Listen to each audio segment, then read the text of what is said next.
Australia is growing fast, and so are its cities. From Sydney to Melbourne, Brisbane to Perth, the demand for better transport options is skyrocketing. Roads are clogged, trains are overcrowded, and urban sprawl is stretching infrastructure to its limits. Australia needs transit megaprojects. Big, bold plans like high-speed rail, metro expansions, and regional connectivity upgrades to keep up with this growth. These projects aren't just about getting people from A to B faster. They're essential for reducing traffic congestion, cutting emissions, and boosting economic growth. Mega projects create jobs, connect communities, and lay the foundation for sustainable urban living. But despite their importance, many of these projects are stuck in limbo. Promises are made, plans are drawn, and yet construction barely begins, or worse, projects are cancelled altogether. The main reason? Politics. Political games, funding disagreements, and leadership changes are delaying Australia's transit future, leaving commuters and the economy to suffer. Australian politics is deeply intertwined with transit planning, often to the detriment of progress. Political cycles, typically 4 years, encourage short-term thinking. Leaders prioritize projects that can show quick results rather than long-term investments. This mindset clashes with the very nature of transit megaprojects, which require years, if not decades, to plan and build. Election agendas further complicate matters. Politicians frequently announce grand infrastructure plans during campaigns to win votes. However, once the election is over, these promises are delayed or forgotten. A striking example is the Melbourne Suburban Rail Loop. Touted as a game changer, the project has seen significant political wrangling over timelines and costs with little visible progress. Frequent leadership changes also undermine continuity. When a new government takes office, it often revisits or scraps the previous administration's plans. This lack of consistency not only delays projects, but also wastes resources spent on planning and approvals. Australia's high-speed rail vision, which has been proposed and shelved multiple times over the years, perfectly illustrates this political merry-go-round. Transit megaprojects come with hefty price tags, making funding a contentious issue. The friction between federal and state governments is a major roadblock. States often have their own priorities, while the federal government pushes different agendas. This tug of war leads to prolonged negotiations, with projects caught in the crossfire. For example, the Sydney Metro West project faced significant delays due to funding disputes between the state and federal levels. While both agreed on the project's importance, they clashed over how much each should contribute. These disagreements not only stall progress, but also inflate costs as time drags on.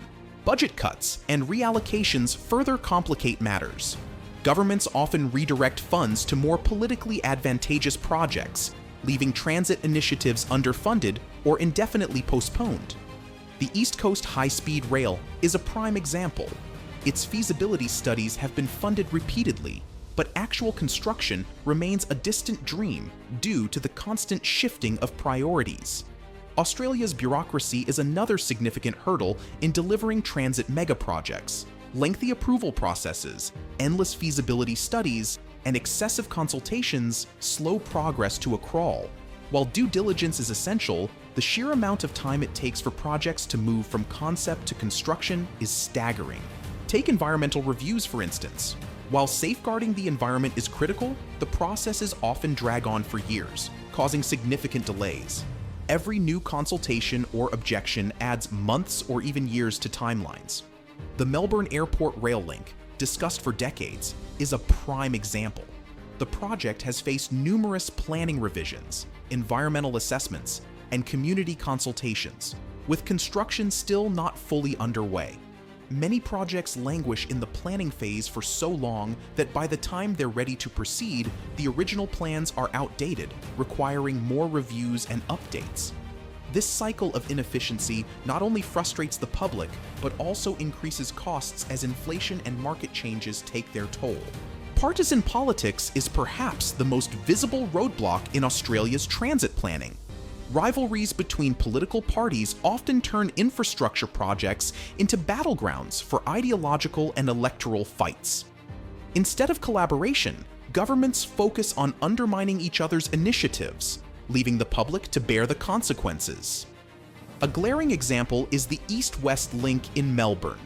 Approved by one government and later scrapped by the next, this project became a symbol of political point scoring. Millions were spent on planning and preliminary works, only for the project to be abandoned entirely, leaving taxpayers with a hefty bill and no tangible benefits. Such behavior stems from a focus on winning votes rather than delivering public benefit. Governments often prioritize projects that align with their political base or can be completed within their term. This short-sighted approach ignores the long-term value of bipartisan support, ultimately delaying essential infrastructure and eroding public trust. Community opposition frequently derails transit projects. Residents near proposed construction sites object to perceived disruptions, such as noise, property devaluation, or changes to the local landscape.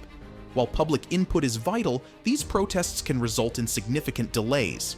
For instance, proposed metro expansions in Sydney have faced lobbying from local groups concerned about station placements and construction impacts. Similarly, in Melbourne, planned rail crossings have sparked protests from residents worried about increased traffic or noise. These objections often lead to project redesigns, further consultations, or even legal battles. Governments, wary of alienating voters, often hesitate to push back against this resistance. This unwillingness to confront local opposition prolongs timelines and sometimes leads to compromises that dilute the original project's scope and effectiveness. Australia has a growing list of transit megaprojects delayed by politics, funding disputes, and community opposition.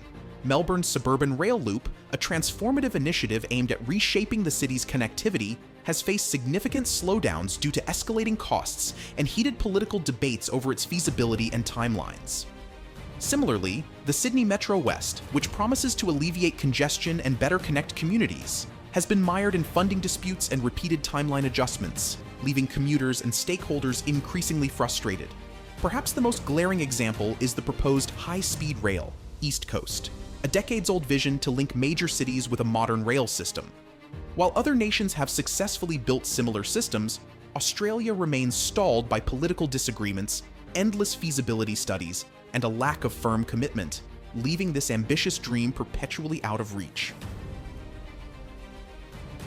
The delays in transit projects are costing Australia dearly. Rising inflation and construction costs mean every postponed project becomes more expensive over time. What might have been achievable for billions becomes a multi-billion-dollar burden due to inaction. Environmentally, the consequences are just as severe. Public transport is crucial for reducing emissions and meeting climate targets. Delays in building efficient transit systems mean more cars on the road, more congestion, and higher pollution levels.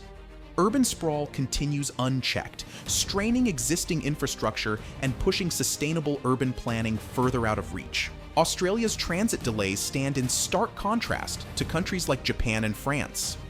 In Japan, high-speed rail systems like the Shinkansen were built with strong government support, streamlined planning processes, and a clear commitment to public benefit over political wrangling. Similarly, France's TGV network succeeded because of bipartisan agreements and a focus on national priorities. Projects were delivered efficiently by minimizing bureaucratic hurdles. These nations demonstrate that long-term vision, political unity, and decisive action are essential for successful infrastructure development. Australia could learn from their ability to prioritize public benefit over short-term gains. Australia's transit future is at a crossroads. The constant delays caused by politics, funding disputes, and community resistance are holding the country back. It's time for governments at all levels to prioritize long-term planning over political bickering. Bipartisan support is essential to ensure that projects move forward without being derailed by leadership changes or election cycles. Without decisive action, Australia risks falling further behind in global transit infrastructure. The costs, both economic and environmental, are too high to ignore. The country's leaders must choose whether to keep playing political games or invest in a sustainable, connected future.